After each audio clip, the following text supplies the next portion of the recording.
gentlemen. Good evening, sir. My name is Preston Cloud. I welcome this opportunity to be able to question the leadership candidates.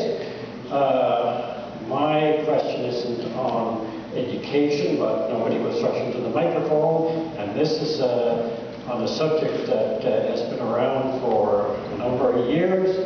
It's going to be a question that you people are going to face, and I'll be as direct as possible. Would a progressive conservative government implement the harmonized sales tax? Jamie Ballem. Thanks.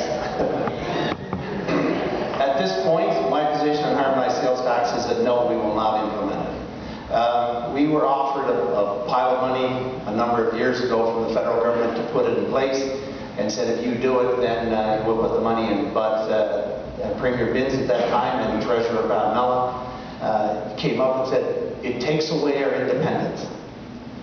The other part of it is that the basics of life, food, clothing, shelter, energy, would all become taxable when they don't have any PST right now. So we have electricity that's going to go up even higher if we leave this government in place.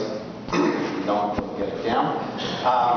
We've got home heating oil, clothing and footwear. Yes, there's an advantage for businesses with HST, but I think there's other ways under the tax system that we can assist those businesses without taxing the ordinary citizen.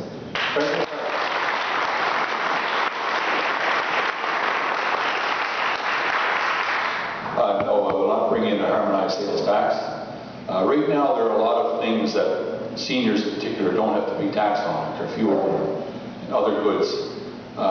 If harmonized sales tax come in, there would be tax on those items. So it would increase the tax burden quite substantially on low-income people and fixed income people. So I wouldn't touch it. Peter Llewellyn.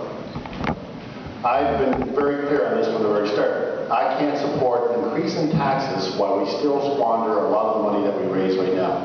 The harmonized sales tax is a way of raising more money for government. The first thing this government has to do, or the new government under the PC party, is to take care of some of the squandering that's been going on. Let's stop the waste. Let's see if there's other ways of raising the revenues that we need to support small business, to support seniors and people on their home heating bills. There's lots of ways of doing it other than taxing people more without putting in place the controls that you need to make sure that we're doing a good job. As the next Premier of PEI, I'll make sure that your money is well spent.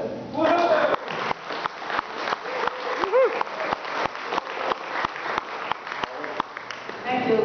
Speaking of spending money, Peter, it's because the GIZ government spent so much money, there's a $56 million deficit, and that's why the pressure is on the government to look at HST. Government led by myself, however, would work on a red tape review for small business and implement the recommendations. Small business, it costs them around $114 million to keep up with the paperwork. In terms of consumers, really cannot handle any more personal taxes like that, but the farming community definitely needs a tax break through our present tax system. And finally, what I would do is increase the personal tax exemption for low-income workers and seniors as a way of keeping money in people's pockets. Thank you.